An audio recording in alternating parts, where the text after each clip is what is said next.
ว้า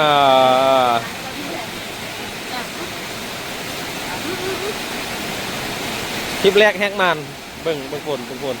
มาคนเลยฮอตบันเทาแล้วนี่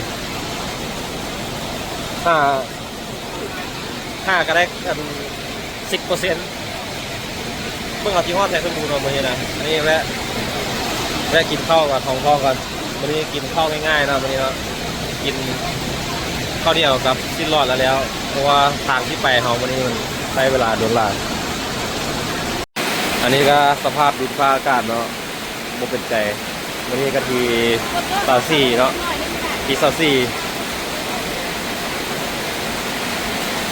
อันนี้ทีมงานน้องๆเขาจะมานำทีมแรกเนาะอันนี้ทีมงานเก่าเขาก็มีแต่2 คันเนาะ3 คันเนาะทีมงานเก่าเขาทีมงานน้องๆ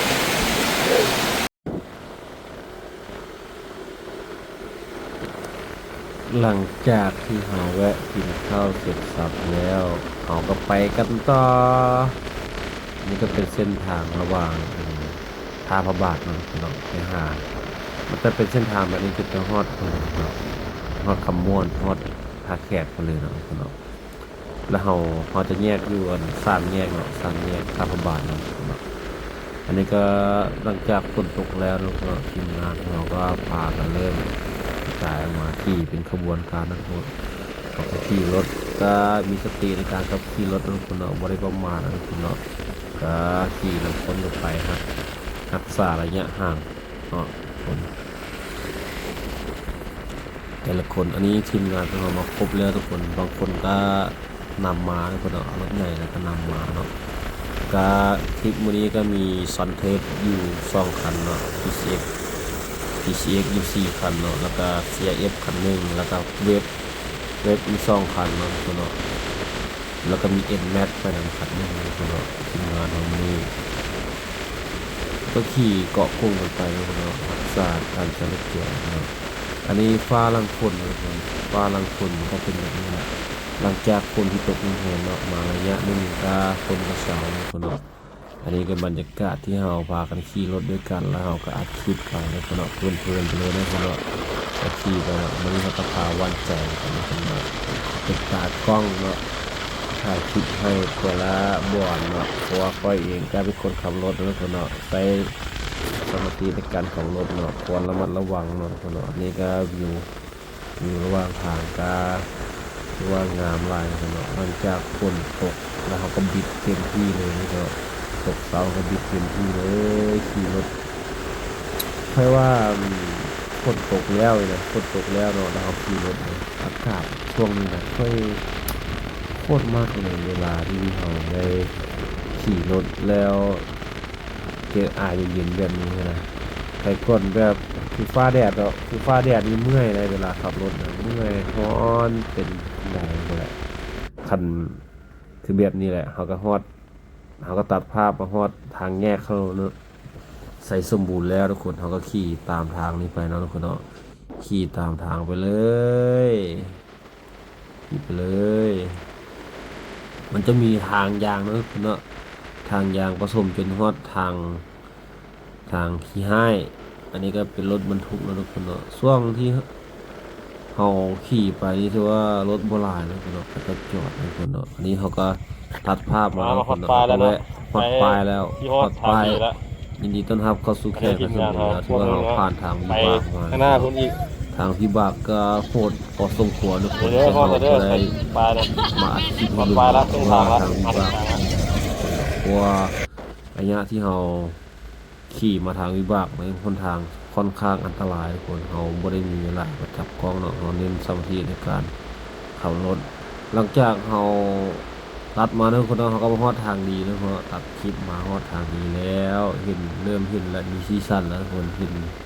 ทางดีขี่รถม่วนแล้วบัดนี้นะอยู่ทางทางก็เริ่มงามแล้วบัดนี้ก็ก้าวเข้าสู่เมืองล่องสานแล้วคนก็ตอนรับโดยวิวธรรมชาติงามๆแบบนี้แหละอั อันนี้ก็เบิ่งเสียงไปแล้วเนาะเบิ่งเสียงการของรถไป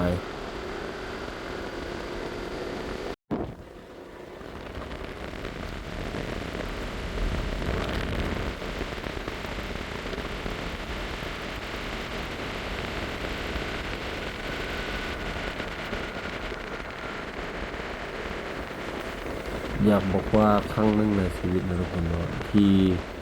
ไผที่บ่เคยมาใส่ซิมโบล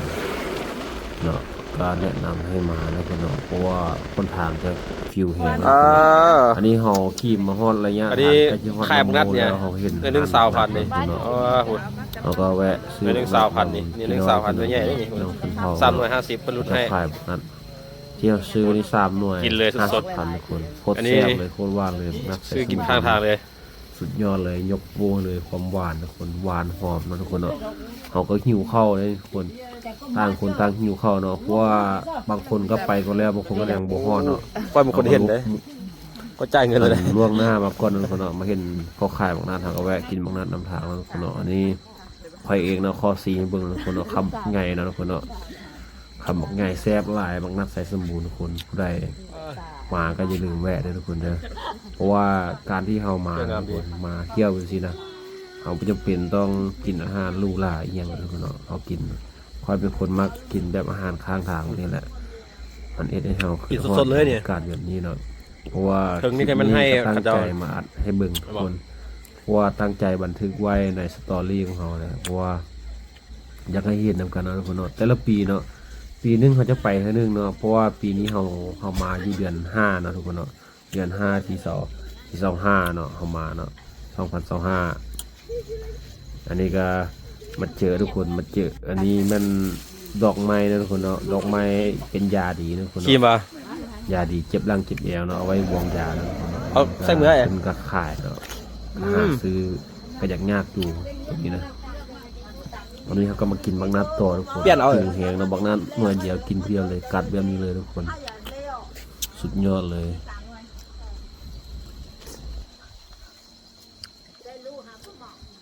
ไม่รู้ที่จับฝา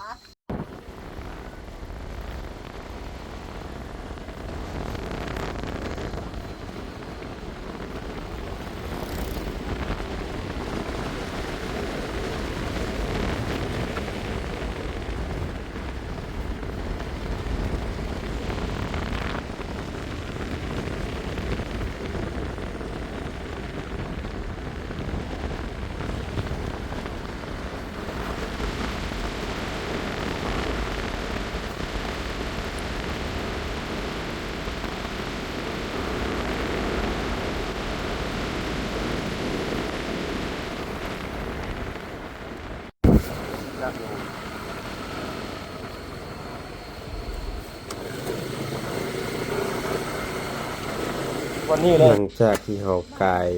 บ้านน้ำโมขึ้นมาเขาจะเห็นวิวงามๆแบบนี้นะทุกคนเนาะเขาจะเห็นสถานที่ขุดคำของภูเบียร์ไมนิ่งนะทุกคนเนาะมันจะเห็นวิวงามๆแบบนี้แหละระหว่างข้างทางนะทุกคนเนาะตัวนี้ก็ตัดภาพมาทุกคนเนาะเขาก็ขึ้นมาฮอดภูสุดแล้วเขาก็ได้ลงภูนะพอลงภูมันจะเป็นเนินเพียงวันนี้นะมันจะเป็นเนินเพียงก้าวเข้าสู่เห็นป้ายสีแดงๆแบบนี้แล้วแม่นเจ้ามาฮอดแล้วทุกคนมาฮอดแล้วใส่สมบูรณ์ทุกคนตอนทำมาฮอดนี่ก็เวลาอยู่ประมาณอยู่ที่ประมาณ2 โมงครึ่งทุกคนเนาะบรรยากาศเนาะมาฮอดปุ๊บ